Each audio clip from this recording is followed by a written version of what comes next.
Good afternoon. I know some of us are still going through the line, but we have a very, very jam-packed agenda today. And so we want to go ahead and get started. So if you're still going through the line, please continue doing that. We are so incredibly thrilled to have such a great crowd here today for our May luncheon, our annual State of the City address by the Mayor of Hendersonville. So we're thrilled that all of you were ready to take off from your normal business day and come. I want to tell you a little bit today about some folks who are getting ready to join our chamber board. Every year on June 1st is a transition period for our board of directors. And this Hendersonville chamber is incredibly blessed to have so many great people in this community who don't have to be dragged to the table, but are willing to be a part of this chamber because they recognize what a great opportunity it affords them.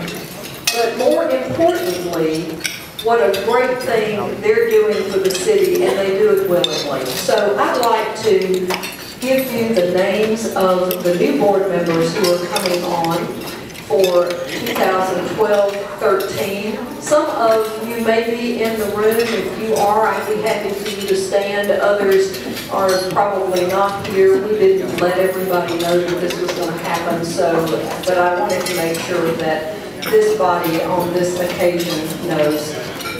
Rich Luisi with Chick-fil-A. Barry Hardwick, I'm just going to name these off if you'll hold your applause to the end, please. Barry Hardwick with Grubbs & Ellis. Pam Thomas with Piedmont Natural Gas. Jared Godby with Sam's Club. Dr. Greg Motes with Premier Orthopedics. Michael Marson with HCA. Stephen Williams with Edward Jones. Renee Dower with Union University, and Jim Butera with IPS Techs. If you're here today, would you please stand and let us recognize you?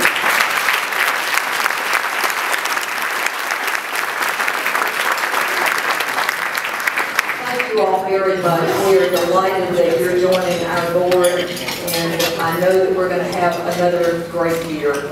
It's now my pleasure to introduce Frank Frills Jr., who is going to come and give our prayer and pledge of allegiance. Frank? Thank you all for being here today. Let's pray. Father, we are so thankful that you've appointed this day and time for us. We thank you for the beauty of the season and for the beauty of this community, and we just pray that you would shower us with your blessings. We're thankful also for your abundant provision for this meal today and for all of us gathered. And Lord, I just pray that we would seek your will as we lead in this community. We thank you. For we pray in Jesus' name.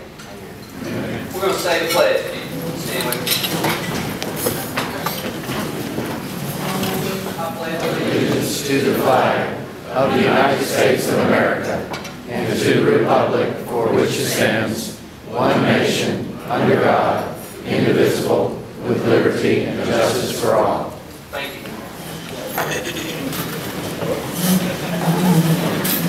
Thank you, Frank.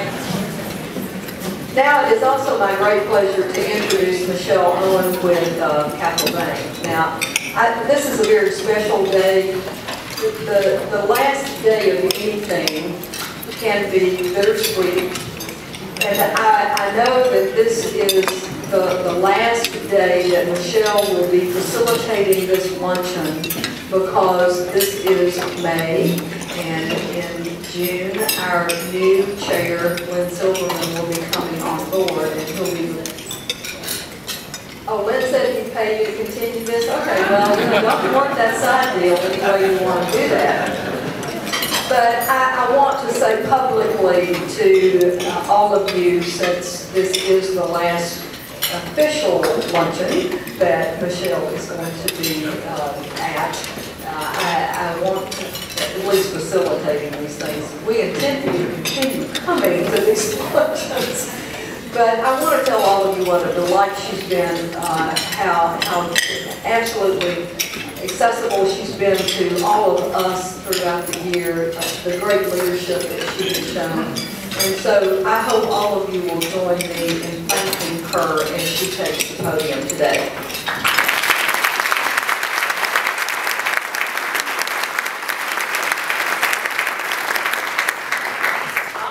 Thank you for coming. Welcome to our May luncheon. First of all, I want to go through our new members that joined us in April. Ellie Preston, LLC, Scott Preston. Investment Strategies Incorporated, Gunny Henley. Mid-South Business Furniture Incorporated, Greg Degman. Patricia Leonard and Associates, Patricia Leonard. Paychecks, Mark Rothschild. Pony Mailbox and Business Center, Patrick McCorkle. Stewart Chiropractic Clinic, Sam and Claire Stewart. Sumner County Road Superintendent Ann Judy Harden.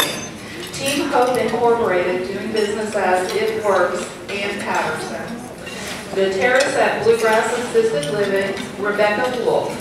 So those are our new members for April, so if you're out and about and have an opportunity to stop by and see them, stop by and welcome them to the chamber. Next, I'd like to recognize our elected officials that are here with us today. And if you'll just stand so we can recognize you. First of all, we have Mayor Scott Foster with us. And thank you. And we have Dawn Long with the Sumner County School Board. Thank you. We have Steve Brown, our city alderman, is here.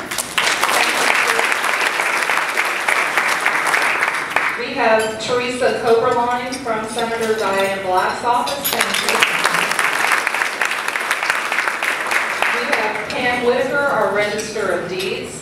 Thank you. We have Frank Friel Sr. with us, County Commissioner. Thank you, Frank. Ed Mayberry, he's the Vice Mayor of Gallatin. Ed, welcome. And we also have Anthony Holt, our County Executive. And thank you all so much for your service. Next, we have a special announcement. We'd like to ask Charles Lee and Mike Shackleford from Union University to come forward, please. This is the big check.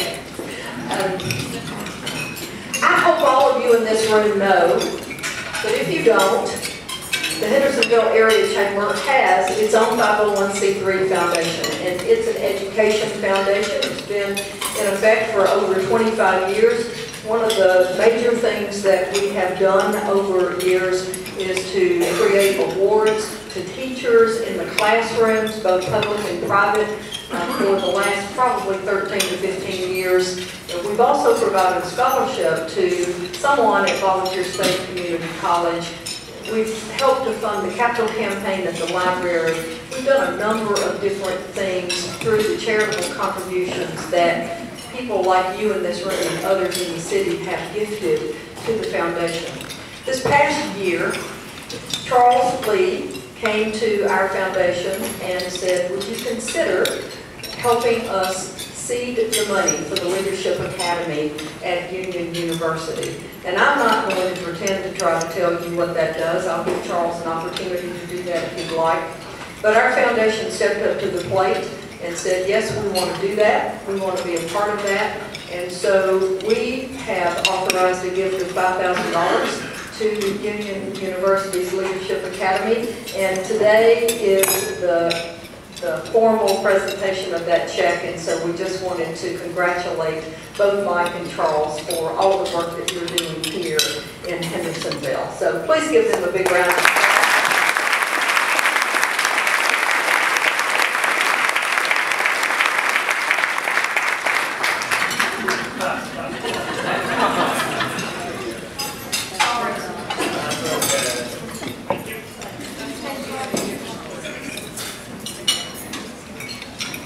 Thank you, Brenda. Actually, the Leadership Academy is a concept that grew out of the Education Committee of the Hendersonville Chamber. And we've been working on this concept for a couple of years. And what the Leadership Academy does, working with Sumner County Schools, the full cooperation of Dr. Dale Phillips and his staff, is that we have identified 43 both current or aspiring leaders. We understand and realize to have great schools, we need great leaders in those schools. So we are excited. In our first year, we wanted 40 participants. We had 85 applicants, 85 excellent applicants. And we feel from the Academy will be the new leadership for Sumner County Schools really for the next several years. So I want to thank the Chamber and the Foundation for its support of public education and Union University here at Hendersonville. Thank you.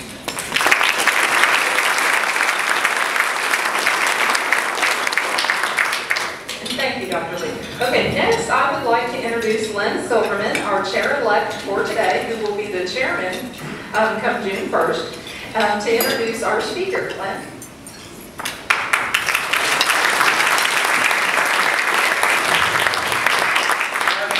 Pleasure introducing Scott Foster to you, and actually we were given a prepared bio. It's funny how things change when you actually sit down to eat lunch. I had the pleasure of talking to Scott's parents, and I found out some very interesting things. I will not share those right now. I'm actually thinking about a weekly column in the newspaper, so I'll start looking at that beginning next week. But I will hit the highlights. Scott was originally elected in November of 2004, and he's a 40-year resident of Hendersonville. But what I really wanted to point out, Scott's son Cody and my son Greg played on the same soccer team for several years. And one of the things I really like to do is see people out to watch when the suit's off. I think you really get a good indication of what kind of person they are. And the thing about Scott that I always notice is he is the true cheerleader. He was always out there. He was the one making those guys feel good about themselves, even when they weren't winning, even when the tournament was tough. We all kind of knew they didn't really stand much chance. And he reminded them that they were a team, and they were working towards a single goal. And you could see, even when they were young guys, that they got the point. And I see that as a real leadership quality, both where I saw him on the weekends, and certainly where he is now as the mayor of the city of Hendersonville. So it's my distinct pleasure to introduce Scott Foster.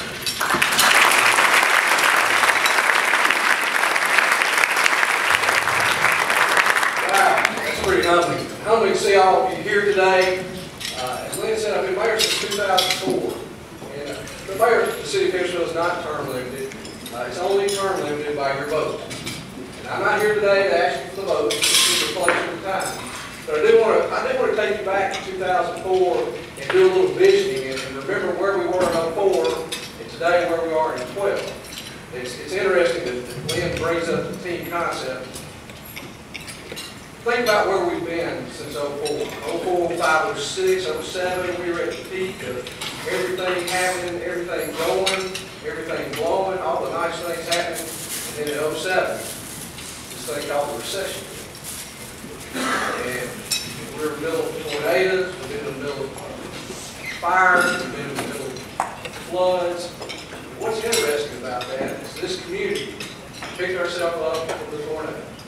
This community helped pick ourselves up from the flood. Matter of fact, today is the 2-year anniversary of the flood. It seems like a long time ago.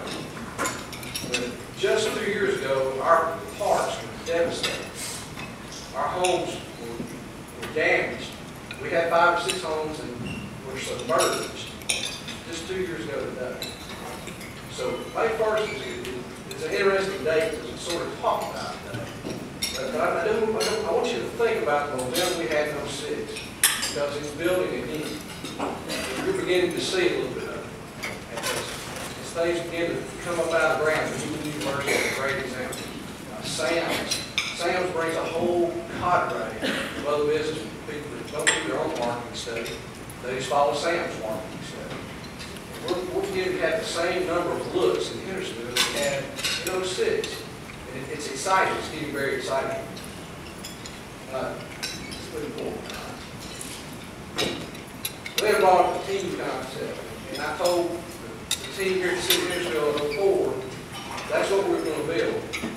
And And we've talked over and over and over about the great things that happen in Hendersonville, but we never really give credit to the people that deserve the credit. I want to introduce you to the team at the City of Hendersonville, because I think you'll be impressed. Keep in mind, the City of Hendersonville, 310 full-time employees, 90 part-time employees, so roughly 400 employees, about a $35 billion budget. This is not a small corporation. This is a fairly good sized corporation. I want to start introducing some guys. Most of you have known Steve Mills. Steve Mills at our board meeting the other night received one of the first awards for 40 years in the city. Now, Steve doesn't look that old. He should feel that old because he takes a lot of shots. But Steve, if you would stand up. Steve has a team of codes officials that probably represent well over 150 years of experience, certified in many areas. Steve is both at the national and state level on many boards. But I want to introduce you to Steve. Steve's the one that's taken care of the city of Hendersonville for about 4 years. Thank you, Steve.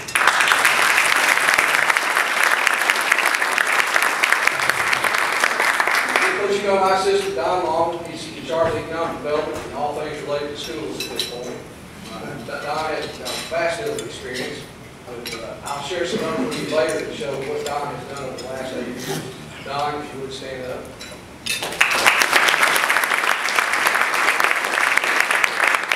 Finance department. If you don't know, our finance department is pretty hefty.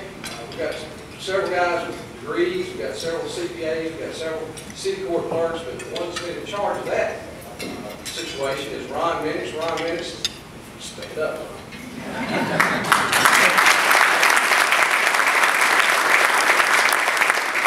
The impressive part about Ron, no matter how much you hear him talk about what the city of Hendersonville is, Ron has been on board almost 40 years. Ramped up real close to 40. He's received the state certificate of accounting and budgets for 28 years running for gold office. So Ron, thank you for what you do for the city. Fire department, I got to introduce you to my Chief Jamie Steele. One of the best guys in the world.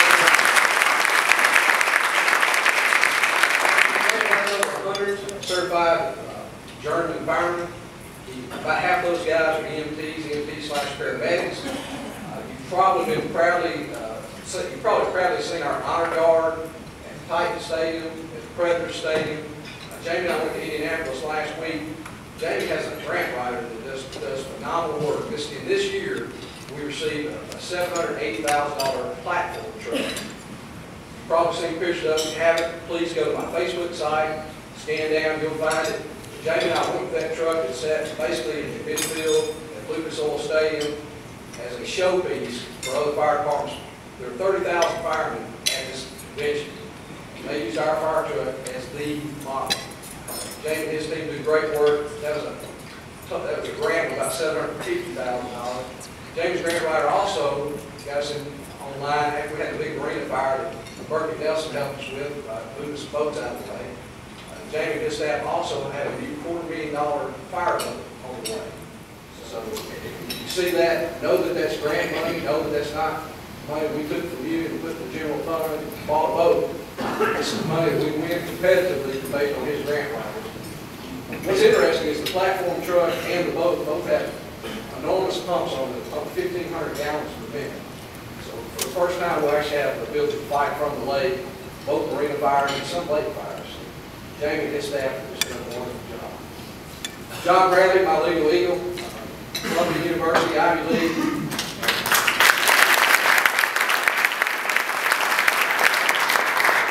I don't know what to say about John, other than he's been around for 26 years. He holds a lot of institutional history. And I've only been around 12 years, 8 as mayor. We've never lost a lawsuit, and I appreciate John for all he does. Dave Lamar, I want to introduce you to both a hero and a stud. Dave Lamar took the parks department and it was devastating. And I mean devastating. Many of you came to help us clean up, as the community helped us clean up. You'd be surprised that Dave's department actually has 4 guys with master's degrees, including Dave. We have a very well-educated staff. whether it's sports science, sports management, recreation management. I think the impressive thing is Dave was able to work with me in finance, and we received insurance money, FEMA money, parse the park back together really in about 4 or 5 months. His team worked for about a year and a half to get it final. If you've been in our parks, they're in better shape than they were 2 years ago, which is unbelievable. Dave, thank you.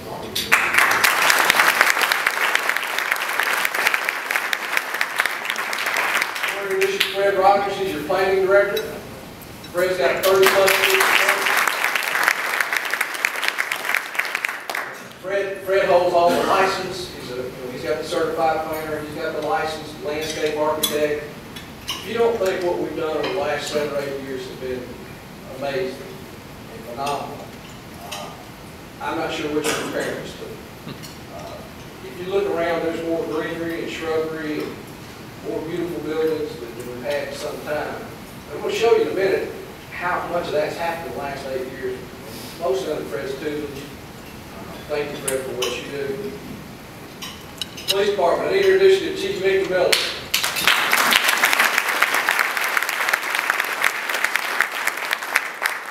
Mickey's taking the police department in a completely different direction. I think most of you guys appreciate it. He's implemented community-oriented policing. I hired Mickey because of his experience. He had 35 plus years in Metro.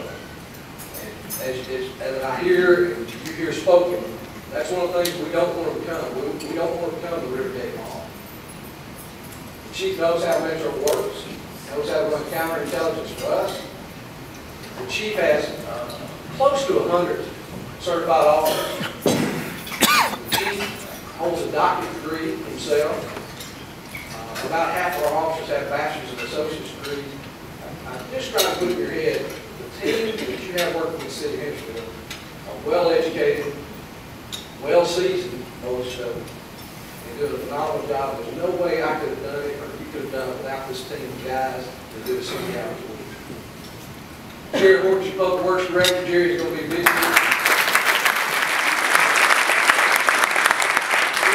Busier than he's ever been because of Fred's work and Jerry's work. Over the next several years, we have more infrastructure work about to happen that's happened probably in the last 20 years. I've got $24 billion of work I want to show you. It's on the books, paid for, ready to roll. Some of this is a recant of last year. It's the stimulus money that we some of this for. But Jerry also has several licensed professional engineers on his staff. He's got an architect on his staff. He runs the streets department, the gas department. Roads department. He picks up the trash. Jerry's the guy you want to know. He's doing a great job at everything. Thank you. All right, back to sort of the boring part, but it's all good news. Let's talk about city finance. You've heard bad news about it for a while. What's in my proposed budget this year? No property tax increase. What was the property tax in 2004? Anybody remember what it was? It was 65 cents in 2004. What am I proposing this year? 65 cents. I promise you in 2004 that we would run as lean government as we could run, provide the services, and keep your taxes low. I didn't promise no new taxes. I promise to keep them low. We did in fact do a tax increase. Your houses were reassessed reappraised for value, and once the house was reappraised, the tax rate went from 72 cents back to 65 cents. That's about as low as we can go. We do have a trash fee that goes on top of that, about $255 annually. It's going to go up a little bit because our carrier has to pay for gas, just like you have to pay for gas. So, yes, $3 tax increase is the tax increase per year. All right, now let's go. Where we were last year, we had $4.15 billion in the bank, general fund. We budgeted about $34 billion. We're estimated to end this year at $4.4 billion. That's about as close to the balanced budget as the government's going to get. General fund starting this 12-13 budget. General fund starting at $4.4 billion, and we're going to grow just a little bit, primarily gas. But we're growing $400,000 to $34.8 billion will be a balanced budget. Just so I know you can't see this from the back, and I apologize. I've done this thing low tech, high tech, everywhere there is tech. At some point, we'll get a big screen in here. The sound system's working here today. But the bulk of your budget, see the big red block? What's red stand for? Fire. 30% of your budget's fire, 37% of your budget's blue is the police department. So if you're pushing nearly 70% of your total budget in place for your public safety. I don't know why you want that much public safety, but it's there. I know this chart's hard to see, but during budget discussions, things come up about how much money we borrowed, whether we borrowed more money. Try to put this in perspective to your household income and what you borrow. There's some cities across here, 2% for Columbia. We're the next bar at less than 1%, 0.9% is what we've got borrowed based on our assessed value. Now, our assessed value is what you pay property taxes. So we don't receive, I wish we received. You're assessed at $1.5 billion. Pay tax, everybody pays tax on that. We're at less than 1% of that. To make that, it's hard to explain, to make that a little clearer, the appraised value of properties in Hendersonville has now approached $5.2 billion. That's the appraised value of property in Hendersonville. We've got about $15 billion. So 1% of the assessed value, about 1.8% appraised value. Goes up about 45%. But you can see there's some other cities here that have much higher bonded debt. We have very little debt, $15 million based on the amount of money that we could borrow. That was confusing, probably should have brought it up there. Just so you know, we haven't borrowed that much money. Go ahead. Where's our revenue come from? 84% of it comes from local, from sales tax and property tax. The important part about this is why y'all all sit in this room. Think local, buy local, shop local. If there's something that you can't find in Hendersonville now, let us know. And don't tell me we need a good shoe store. I know we need a good shoe store. But if you need dry cleaning, we got dry cleaners. You need refrigerators, we got refrigerators. You need a $25,000 grand piano, Sam's has one. That's crazy. I don't know how they get some discount store, but I got a $25,000 Sam's piano sitting in the front row. The thing we did for many, many years is we made Rivergate and Davidson County richer. Everybody went to Rivergate, shopped, built some schools, began to get better. The city does fund more firemen, more policemen.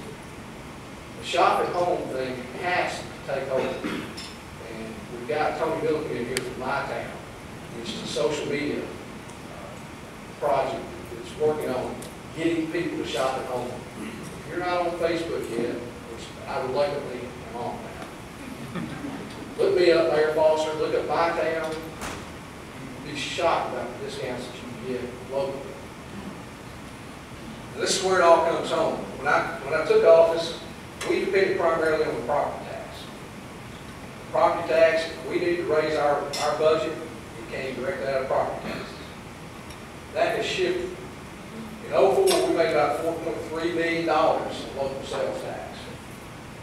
It's not double, but it's getting close. Last year, we were at $7.997 million in sales tax. Some of it came from you guys. Some of it came from nice people in Robertson County that come down and shop at our centers. Some of it came from nice people in Gallatin who come and eat in Hendersonville. But doubling that number has taken a great burden off what we do with property taxes. And it's only going to rise if you'll shop at home. Just to put that increase in perspective, just in that 4-year period, if we had not grown our retail side, if we had not grown our retail side, I'm not talking about Indian Lake, I'm talking about Indian Lake, Glenbrook, Main Street, all of those segments have grown. We would have to have a 26-cent property increase just to be where we are today. And it makes a difference. Please shop home. Thanks for shopping home. All right, just try to get your mindset into visiting a little bit. This is Glenbrook in 2004. Kroger, Kohl's, and Target Go back. Coals and tar. We get a lot of gruff about pushing anything late. We push the city of Hendersonville. We push Sumner County. It just depends on where the people want to land. In 2004, that was Glenbrook. In 2012, you've got all these out parcels at the bottom. All the out parcels along the bottom there. I know you can't see from the back. The Texas Roadhouses, Chick-fil-A, Air Bread. I'm not going to mention names because I'm going to leave out 20 names. But this center is not built out. There's still acreage to the left of Andrews Run. But it went from 3 shops to about 30 shops in Glenbrook. It's hard to believe that happened just 8 years, just in that 8 years. We reopened, we recut the ribbon for Kohl's about a month ago. They did a 10th anniversary revamp of their store. Kohl's has been there 10 years. That's hard to believe. But, there's Indian Lake Village in 2006. There is no Saundersville. There is very little down here. There is no Cracker Barrel. You know, the thing we went into town for so long because we had more than back and siding and rock and we don't buy anything for brick at that time. But this is really developed. We're not putting emphasis on it. The development put emphasis on it. Go ahead, Tom. This is in 11. We got a $60 million streets of Indian Lake. We've got an $18 million road called Saundersville Road. We've got the library sitting dead in the center of it. Park Plaza 1. We're starting to scratch the ground for Sam's. If you guys can think about all that frontage of Indian Lake Boulevard, about what's happened just in that short period of time.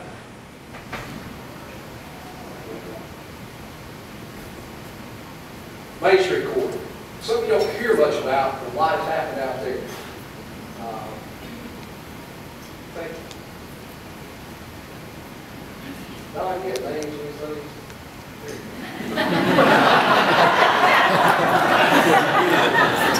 See what I'm working with, right? You guys will let me guess for a minute, then he's going to think about the west end of town, the much maligned safety strip that we put down in the center of town with stimulus money. I'm going to talk just for a second about that. We presented projects to this local metropolitan planning organization, which is a 10-county region. We had 4 selected. I went over this last year.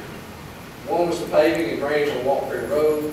One was SHACKLE Island widening from the bypass down to the Japanese Hardee's, or Irish Drive. The other was this much maligned landscaping strip down West Main Street. That was submitted as a set of projects. Out of about 450 projects, that median on Main Street ranked number 8. For safety reasons, not for aesthetic reasons. That suicide lane out there had contributed to 3 deaths. Department of Transportation joined hands with us and said, that strip needs to go in. From an engineering standpoint, there's a couple things that happen.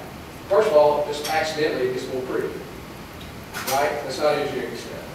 But what happens is, as the road is narrowed and the median goes in, you can't cross the center lane coming towards town to a U-turn by the Waffle House to get on the bypass, which had happened and contributed to a death. You can't ride the suicide lane and meet somebody at the chicken store. But really what happens is, because the road narrows and you feel a cramp on that left-hand side, you slow down about 8 miles an hour. And that probably has been more effective in keeping people from getting killed on that section of the road than anything. That was not, again, money we took out of your pocket in a roundabout way. It was stimulus money, so it was federal money. But it was submitted on purpose and TDOT joined in. Let's talk about what's going on that side of town. Did you know there's an 84 lumber right in the middle of town? I bet most of you did. Have you been down Volunteer Drive lately? 84 lumber is about 5 years old. It sits on the railroad track right there. Who's been to the Premier Event Center yet? Oh, come on, man. You got to raise more hands than that. You had to go to the flea market, or the boat show, or the Chamber of Commerce home show. We've got a facility over there. It used to be we used to call it the Playroom Building. because it looked like it had been bombed. It was low furniture at one time.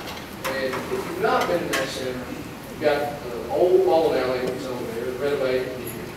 We have an 80,000 square foot expo center that will expand to 120,000 square feet. Shortly, you'll have several other things. They've got a room twice as big as this that you can hold proms in. A lot of neat things going on in that center. MGM has grown another 100,000 square foot warehouse. Down here at the ugly end of town, we used to call it, in West Main, there's some great things happening. Since '04, the Tractor Supply's gone in, the Matco went from the Matco in the box to the big, beautiful Matco doing high volume. Tractor Supply's down there, our first new car dealer. Not used car, but our first new car dealer. So some interesting things happening on that end of town. Both Glenbrook and the streets of Indian Lake bring people into town. People see the price per square foot at Indian Lake and go, whoa, we like Hendersonville, we don't like that much. And so we're able to show them other parts of town. And to the point where McDonald's tore down on Main Street to rebuild. Did you know McDonald's is one of the top 10 employers in Hendersonville? Each McDonald's hires about 75 people. So they've got almost 220 employees in town. That's, I didn't know that. That's shocking. But Taco Bell tore down on the back. Arby's refaced their building. So all this nice stuff we have happening is actually filtering back into some of our older neighborhoods. You're starting to see some rejuvenation. Heidi, car dealer. That Matco, you remember what that Matco in the box looked like? I bet they're happy they did that. Tractor Supply quietly sits down here and cranks out money. Don't need to tell you too much about this. It's the Indian Lake Boulevard corridor. You know, we spend a lot of time talking about the streets of Indian Lake out here. Go back and think about what's happening on the Indian Lake corridor. Lindy and Mike's office is down in here. We had Demus's. All this is beginning to develop, including the subdivision, Vintage Knoll. The city of Hendersonville doesn't have a lot of money, but I got a bank on every corner around here. That's the craziest thing. All right. Some other great things happen with a lot of people sell. You know, for a long time, when I first took office, think back in that '04 range, the nicest sit-down restaurants we had, not the nicest, but the chain sit-down restaurants, maybe an Applebee's and Shoney's. That wasn't that long ago. So we're bringing these chain restaurants in, we're bringing Brahms and Chop House in. I'm sitting down in the old city hall behind McDonald's. And we're in the old smorgasbord salad bar. And there's a bowl growing on my wall. And that two-car garage in the old city hall. And I'm telling them, hey man, we're just like Franklin. We're growing. And they look around my office and go, is this really a two-car garage? I said, no, it's a salad bar. It's a salad bar. And at that point, you know, it's all about first impressions for these guys. And at that point, we made a decision to try to move forward with the help of the staff, great contractors, the city of Hendersonville. We changed the face of City Hall and the city. City Hall and those cities. We just opened Fire Hall number 6. Our fire chief has done great things with grants and grant writing. And, I think probably his legacy is going to be we built Fire Hall 5, Fire Hall 6 together, along with trucks and boats and all the fun things that firemen do. That's a tough engine there in House 6. That's not the newest engine. It's a new engine, but not the newest engine. This is something I'm proud of. Go back and think about the gift that we had of the whole library. Curtis family. Mark family. It was a jewel. We had outgrown it.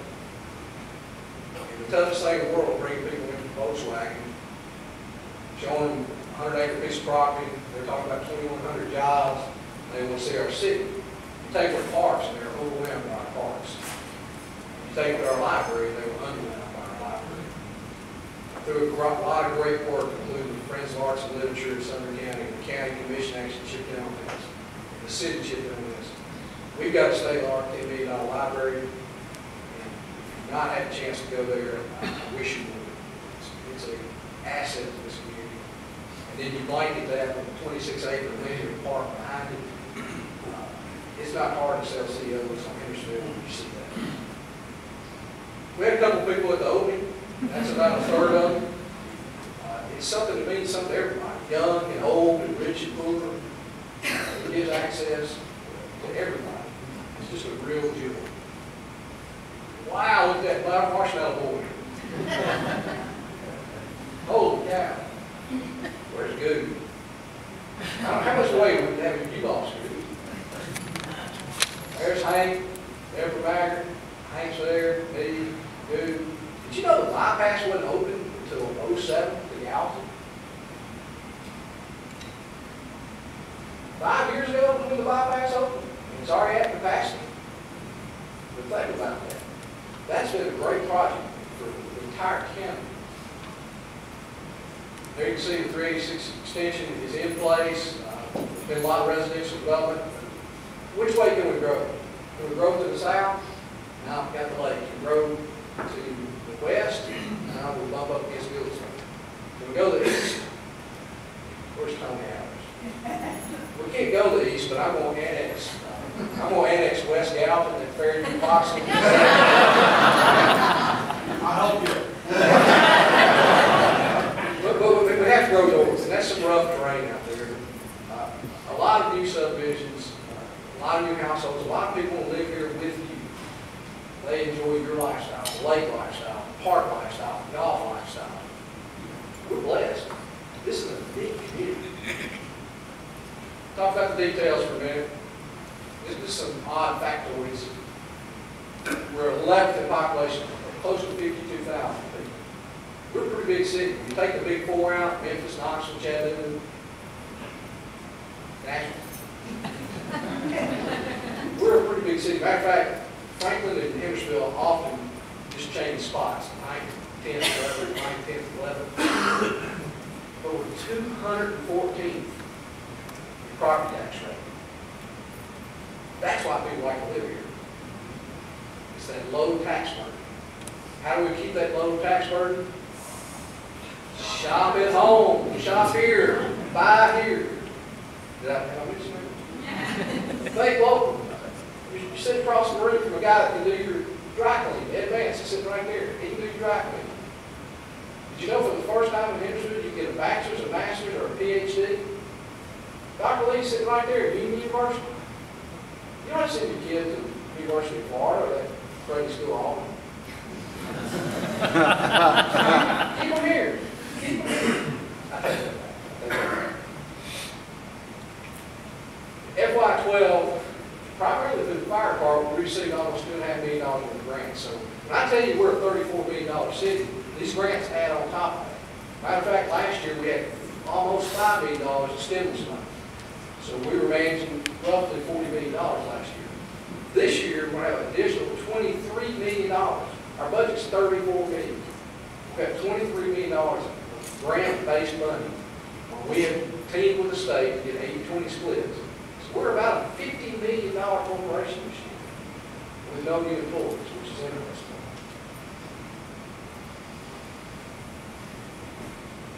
How old is the city of Hendersonville? 43 years old. That's pretty young for a city. What's interesting is more than half, almost half the city is older than that. Including your mayor, by the way. But that's an interesting statistic that brings us to think about other things like the hearth of Hendersonville. About senior living, no steps. We don't have a lot of that in Hendersonville. But that's something I want you to put in your head because we're beginning to see a real need for that. I mean, Winston Hills, Winston Hills, that's a product that's needed in this market. Think about it. And here's this sort of interesting statistic. The mayor's office provides after-prom activities annually for all 4 high schools. Now, my freshman, Cody, at Hendersonville High School, told me about a week ago that it was the lamest event he ever read about. I said, Cody, you got to put that together, don't you? He said, no. It's called the mayor's after prom event. What's interesting is we've been doing that for about 18 years. So we've got kids now that are 40 years old that have been into that event. We're going to try to revamp that a little bit this next year. Have a team club that comes in and tells us what they want to do, what they can do. If we save one life by keeping kids off the road prom night, it makes all the difference in the world. Progress, talk a little bit about where we're headed. Building beside the library, you know what it is? It's called WPI. Windows Professional Team, right? Call center, about 200 employees, growing to 350. Here's just a list of some of the things that hit. Here's some of the new construction: Sam's, North Star Retail, Firehouse Subs, Lake Creek, Wyndham, Watermark, Hartford, Hendersonville. If you've got parents, you need to go see them. If you've got parents that need assisted living, that need type of assistance, that's a phenomenal place. We use phenomenal free time now. I'm starting to feel like doing something. Gallery, Indian Lake, Imperial Point. This list of things are under construction now. We're still in a recession. Here's new construction coming soon. Between Mimi's and Firehouse Subs, there's another strip center that's almost taken up. Four Wine and Spirits, which is the Ford liquor store, probably the last for some time. Kroger Fuel Center on East Main, SHACKLE Center, which is the spot between the church and Gigi's Cupcakes. Glenbrook, Indian Lake Village Townhomes, some more residential, and we got word that it looks like the Ace Academy may be slow rolling again. So that's all good news. Got somebody else to congratulate him here today. May 1st, there's a small company here in town that has been here 13 years. And there's a shot of him, her back in about 09. Janet Van Kessel, if y'all have not met her, you've not been a member of the chamber very long, she is the brightest, chirpiest, best cheerleader for local business that I know. Janet, congratulations on 13 years.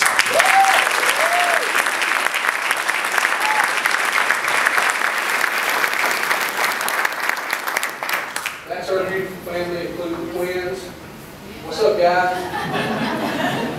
Spencer and Carter. Great guys. They've attended almost every state and city address I've given. I have my picture made here. I don't know my picture made tonight. But that's just a great sign. To list all the businesses that have come to Indian Lake Village is unrealistic. Some of these are here, some of them have come and gone, some of them have come and grown. But this is the work that Don and I work on before summer pretty religiously. You'd be surprised about the number of new businesses. I hear all the time, we've got too many, we've got too many.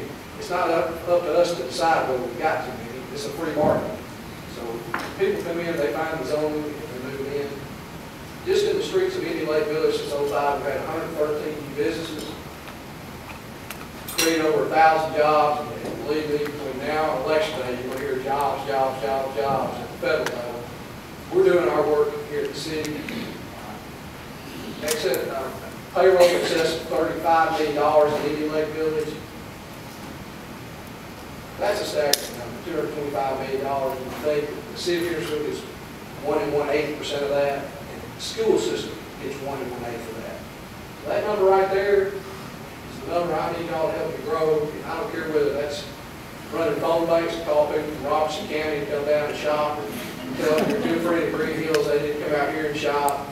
Don't go to Green Hills. Don't go to Cool Springs. If you can help it, shop it. City sales tax generated off that, that's annual, $2.8 million annual. I know you can't see these numbers.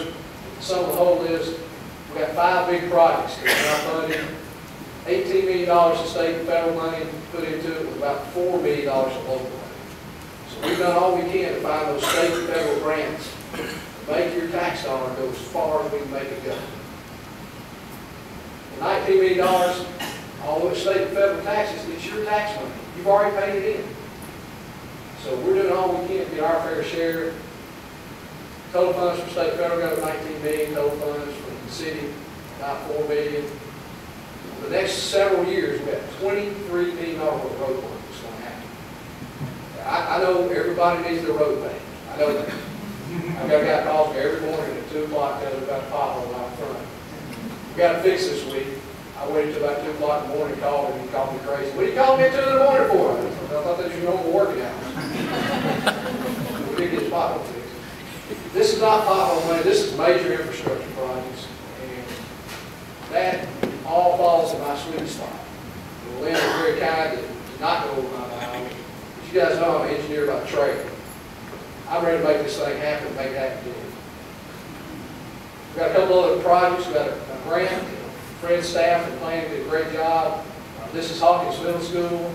Ferry Middle School's out here. We'd like about a half mile of sidewalk to connect all those trails out there. $192,000 grant that Fred won. This is a big project. This is a project that's been submitted probably 10 years in a row to do a boardwalk along Saunders Ferry. Not along Saunders Ferry Road, but behind all the buildings on Saunders Ferry. So you got, here's Memorial Park, this is Galton Road. We're trying to put a new bridge in from the gazebo out there on Galton Road to over behind Mallard's Breakfast Place, right? And we're going to run the bank all the way out to hopefully Cherokee Boat Dock. But we're envisioning like an 8 to 10 foot concrete walk at the lake, on the lake. This trail connects to a series of trails that can bring you all the way back to the library. We now have about 12 miles of contiguous trails. The staff's done a great job planning. This is a big project. It's a $1.5 million grant, $500,000 a year over 3 years. So you're about to see some work done to try to beautify that side of the lake and take care of that. This is a big project, $6 million project. It started a barrier in the middle of 386 running to Nashville so that we can widen the bridge over Drake's Creek. Here's the inline hockey. Here's Drake's Creek. We've got to widen that bridge 2 lanes to the north. So the barrier rail that's in place that cramps traffic up in the morning coming from Galveston. That's what that barrier rail is for. Ultimately, the bridge here, which is working pretty well with the new striking. Does everybody agree with that? Striking the 3 lanes has worked tremendously. Because we finally landed all this stuff here, Hank built a 4-lane divided boulevard in Hankstown. That was over 12 years ago. The state went on to build a 2-lane bridge because they don't build things unless there's a need.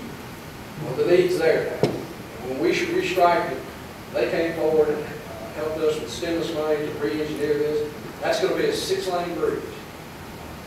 2 lanes wrapping back around to go to Nashville. So you'll be merged in 1 lane here and then 1 lane way back in here. So it'll be 4 lanes under the Indian Lake Bridge. That project is started. It'll probably be right in the middle of a big mess for Christmas. So if you're ever out on a Sunday afternoon driving around the country and feeling good about it, driving around the country, just get your bottle and bottle that up. Stick it in your glove box. Because when this project starts and we start phasing lanes over this bridge, you're going to be very aggravated about the orange barrels. Remember what the mayor said, reach in your glove box, get the ball out, get some of that feel good from the last time you drove in a nice place. This is a major project, $6 million project that has started. Interesting meeting. If I can name all the people, this is in my office, panoramic view of my office. There are about 20 people in there, and most of you are sitting in this room right now. This is how long, I want you to get a feel for how long these projects take. The Indian Lake Bridge widening took 6 years from the time we submitted to the time we released the government. How many of you drive to Nashville morning and know we need another lane on the bypass? Not very many. I won't fight for that. We put that on Metropolitan Planning Organization's chart 6 years ago. It's right now to add another lane to the bypass is in the 2035 window. Think about that. We have got to get people working at home. People need to work here in Hendersonville. There's not that much capacity left. If we add 1 more lane on the bypass, we carry another 11,000 cars a day. It'll work at a level of service rated at F the day they open. So we've got to begin to think about other ways to do it. But I say I like to say, 2008 was our first meeting with Dr. Lee, Dr. Dockery, and all the staff at Union University. Many of the people that are in this room, including Deborah Maggard, Bill Curtis, Dr. Lee, Gina Bartlett, Mike Fussell, that's his everything right there. That was our first meeting with you. We invited him to come. 3 years later, got the skeleton up. Got it wrapped up. That was as of about 5 o'clock last night. Union University will be in business in this summer semester. And again, I've already said it, it's a big deal. Associate's degree, bachelor's degree, master's degree, and doctorate degree in Southern County. That puts us way up the ladder when we start talking about corporate relocation. Sam's Club is a big, beautiful cash register. Best looking Sam's Club we've ever seen inside and out. As of yet, we haven't seen the problem of busing. Everybody's worried about buses in Hendersonville. We're not part of the metropolitan transit lines, transportation lines, which brings buses and drops them off at the old Sam's. We're not part of that trouble. So there's not buses running to this Sam's, which completely changes the clientele, by the way.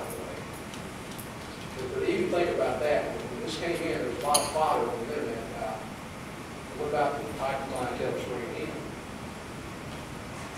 People don't ride a bus to buy a 60-pound dog bag, 60-pound bag of dog, a 10-pound block of cheese, and get back on the bus. That's not the way it works. I think you'll see with the help of Chief Building, this will be a very safe environment out there. Not going to kid you, you saw over the last week, Rivergate has now put a curfew at Rivergate Mall. If you're under 18, after 6, you have to have an adult vehicle. We recognize that. We know that. Chief Building and his staff are going to get it in hand. Here's a couple of housekeeping projects, probably meant to you more than any of the $6 million projects I'm talking about. This is Saunderville Road. How many like the new right turn lane on Saunderville Road? Why did we do it 2 years ago? Because we had a different governor, a different Department of Transportation Commission. The Commissioner of the Department of Transportation is the ex-mayor of Franklin. We can work with him. That's why this was allowed to happen. This is a little bit more minor. It's on Rockland Road in Imperial. If you ever came out to the end of Rockland Road and somebody was turning left, you'd sit there forever. So we provide a little access there. Both of those projects happened because Jerry Wood and his team did those in-house. Ferry Road, Old SHACKLE Island realignment. I've got a $1.5 million signal synchronization project we're trying to complete. We can't make it happen because of that crazy intersection right there. It takes 5 times longer to get through that intersection than any light in town. And so straight to that, the board finally voted to approve the purchase of the right-of-way. They're in the middle of the right-of-way purchase right now. With a lot of great help from people in this chamber coming and speaking to the board and letting people know what you want. That's the realignment. Looks like it takes out the Rhino Mark 3 and the bank. Hurts the China Walk a little bit with parking right there. It hurts this little used car lot behind the Rhino Mark. But that's going to be a substantial change to the way Gals Road. We're working down on the other end of town by our new car dealer. Change the radius to keep people out of his yard, repave that. Again, done in-house. How many years ago was this? 2. It feels like it's been 8 because we worked, particularly parts department still and set up work. This is the day that the bypass was shut down. Here's the bypass. Why is the bypass shut down, Larry? There's water over 300 yards of the bypass. Here's the house on Linden Drive. Here's a fireboat that our fire team lost. I'm standing there. That's my care too. Taking a picture. The fireboat leading me. Just checking on those guys. What have we done this year for drainage? We spent $1 million, about half of it federal, about 25% of the state, tearing down the 5 of the worst affected homes in Hendersonville. That's the final tear down. This is what Linden Drive looks like today. That picture was taken yesterday. All those homes have been flooded 5 or 6 times. are gone. It's now in green space. We're not sure what we'll do with it. There's some limits on what we can do with it. It may be a passive park, maybe a dog park. You guys feel free to leave anytime. I love Henderson. I call back forever. And if I'm holding you up, I'm sorry. Go ahead, man. Here's a pretty deep report came out this year. People talk about how hard it is to do business in Hendersonville. Beacon Center, which is a policy center, ranked Hendersonville the 6th most business-friendly city in the state. And we've had to put a couple extra shrubs out to make it pretty. Right, Doc? But although it's pretty, we're still pretty business-friendly. I'm proud of that. Since 2004, over 1,850 business licenses have been pulled. Actually, it's closer to 3,200, but 1,850 still exists. Most of y'all are in this room. That's a phenomenon. So how's the state of the city? 11th in population, 214th in property taxes, $24 billion in additional infrastructure work, 87.5% increase in sales tax since 2004, 850 new businesses. So what do you think the state of the city is? It's pretty strong. It's real strong. And it is primarily strong because good business owners, like people who are involved in this chamber, keep us going. And no, it's not all news ribbon cuttings, but we do a lot of ribbon cuttings.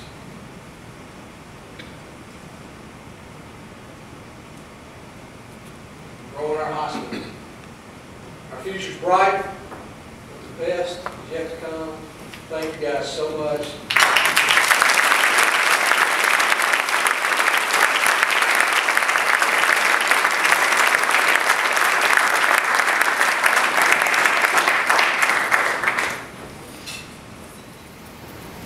Any particular questions? Yes. Would you mind explaining to everyone about the homeless people that are selling the newspapers in our city now? I would mind to, but yes, I'd be glad to try to explain. This is a phenomenon that's happening across the country. It runs under the Constitution, runs under the first article of the Constitution, freedom of speech. And they have worked this loophole in every location you think of.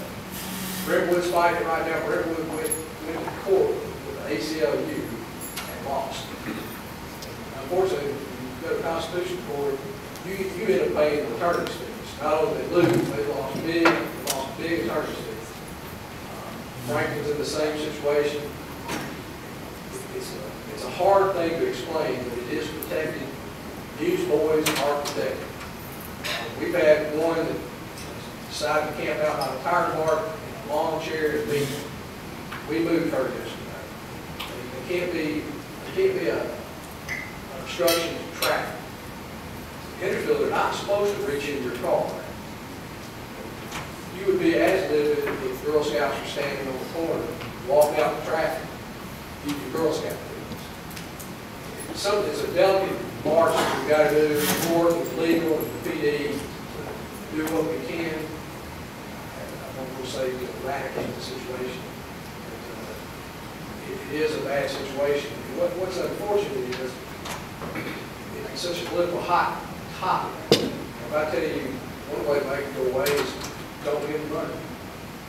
Then I get concerned about that what you do to police with us, you do to me. So you're not going to hear me say don't give them money.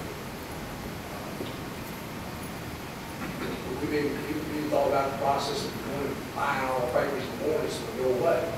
And all they'll do is 3 more will show up and have to buy their papers. It's a delicate situation protected by the Constitution. And if I can find the city that had won against, not necessarily the contributor, but against their attorneys, which are the ACLU, we would be in. The other questions?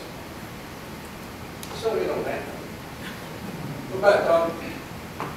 Mayor, would you or Don share what we talked about the other day? How many times our dollar turns over when it's spent with a local business right here in our community versus out of the community? Tony's a my-town guy. He's all about shopping local. A dollar spent in Hendersonville transfers somewhere between 3 and 6 times in the local community. So if you're spending locally, Know that dollar goes around and around in the local community. Shop at Advances, dry cleaners. Ed's gonna buy ice cream at Baskin Robbins. Baskin Robbins girl is gonna probably get his dry cleaning done at Ed's place. So it's important to keep that money in our local economy. Ed, what you have? I commented, we have only 18 employees, signature cleaners, so we gave each one of them a year's Sam's card. It's going to help collect sales tax for the city of Hendersonville County. It's also going to help them to make their dollar that they earn working for us go further. So I would make that suggestion to everyone. Give your employees cards. So Ed, are you suggesting that you buy a card for everybody? I'll put their name in the picture.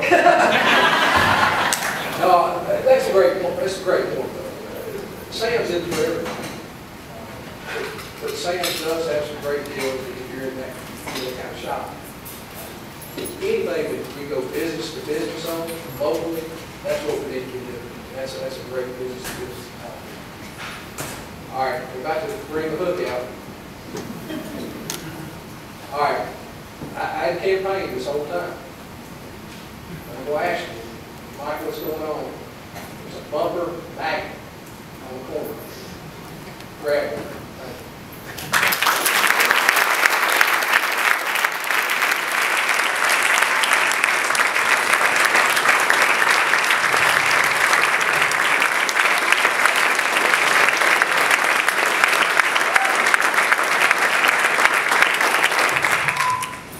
Okay, thank you, Mayor. Next, we have some display tables over here on the side, so if you guys can start working your way up to here. We have ITS checks, the Heart of Hendersonville, and the Cumberland Crisis Pregnancy Center. So we will start with the Heart of Hendersonville. Come on.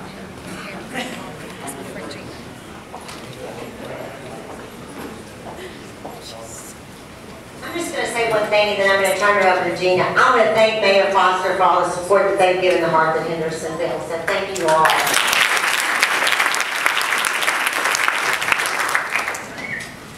Good afternoon. I'm Gina Kennedy, and this is Sherry Anderson, and we are representatives from the Heart. And I'll make it quick. We just want to make a couple of points, the biggest one being that we are open now. We still are getting that a lot, and we are open. We moved our first folks in just about a week and a half ago. And many of you came to our grand open house a few weeks ago. We thank you for that. We had a great turnout. But if you have not seen inside our building, you have another opportunity to do so. Actually, you can come by any day. We're happy to show it all. But on May the 19th and 20th, we will have a community open house. So if you'd like your parents or friends or neighbors or anybody to take a tour, bring them by on Saturday and Sunday. We'll be happy to tour the building. We know that the meeting went a little late, so we'll wrap it up. We're giving away a beach basket to kick off summer.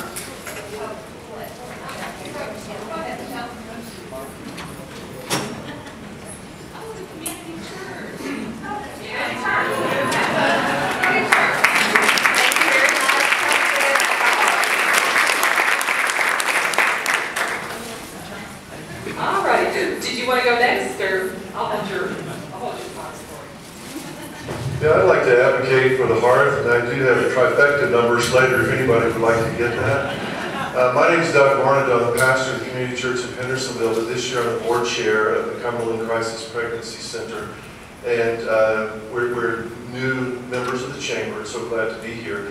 I want to thank you for so many of you and your support for that amazing ministry. It began a number of years ago through people like Ben Alexander and Courtney Wilson and Bill Bevington and others who helped shape this community in many ways. It was a small, little rented building across from the McDonald's on Main Street, moved to the Hazel Path, and now it occupies the old Beyond More property, that house, which is really a home, which was our vision, and 12 acres. It's a place of advocacy for life, and it's one of the most amazing ministries. Before you get to Savannah, as you head out toward Gallatin, it's one of the most amazing ministries that in this particular area.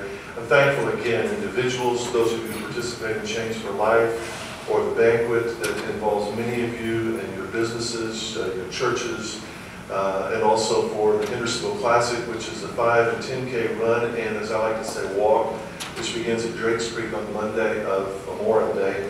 It involves about 1,000 people, and we are so thankful not only the Parks and Police Department for hosting that, but for you who come to be a part of it. Janet Allen is our Director of Development and just a great teacher in many ways of so many of us who volunteer there, and a great advocate for life. Thank you for letting us be a part of this. And we have a drawing too. Somebody said, what are you going to give away? So it's a little bit different. Janet, could you get that and let me draw? But a couple months ago, I won the membership for Gold's Gym, and I told the person this didn't happen overnight. It took a lifetime of work. I gave that membership to my future daughter-in-law. So this is a registration for the Hendersonville Classic on Memorial Day, and the winner is Callie Chesser from Lincoln. So thank you. You can pick that up.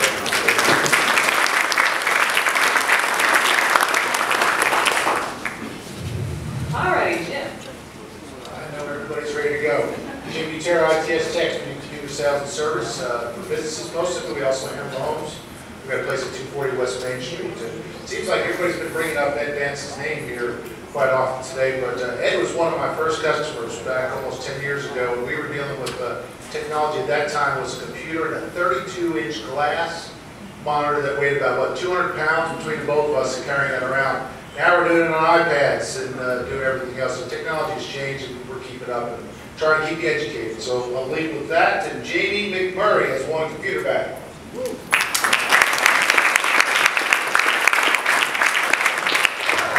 Just a few quick announcements. Our upcoming connection opportunities. There's a lease exchange that meets at the Chamber office every Tuesday morning at 8 a.m.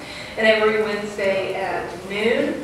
Our next business after hours is the annual Beer and Brats, which is May 17th at Rock Castle. It'll be sponsored by Bluegrass Beverages, Bill Sinks, Curtis Builders, Milton and Lisa Curtis, Keystone Business Solutions, Eric Jackson, and Pope John Paul II. And it's from 5 to 7 at Rock Castle. The June 5th luncheon will be featuring Dr. Winston Porter here at the Country Club. Excuse me, where does Lord be? Upcoming promotion opportunities, our award banquet, save the date for June 15th. And Britta's going to talk to us about Ireland. Thank you, Michelle. I'm actually going to talk one more thing about the award banquet. You will tomorrow get in your email box nominations for large and small business of the year. Please vote so that we can have those and put save the date for June the 15th. So we're really excited about our Night Among the Stars. We are going to talk about Ireland. Last year, in 2011, we went to Spain. In 2013, we're going to Ireland. And so you're going to begin seeing some things in your newsletters and the newspapers and all of those kinds of things about the trip to Ireland. It's 10 days and 13 meals and really inexpensive, and I'd love for lots and lots of us to go for that. I'm going to tell you about the Freedom Festival. That's on July the 3rd, presented by Remax Choice Properties. Mike and Lindy Gone. That's the big fireworks event, and we partnered with the city and Dave Lamar's group with the Parks Department. They're just a wonderful support for us. And then the last thing I've got for promotion is our directory is getting ready to be printed in June.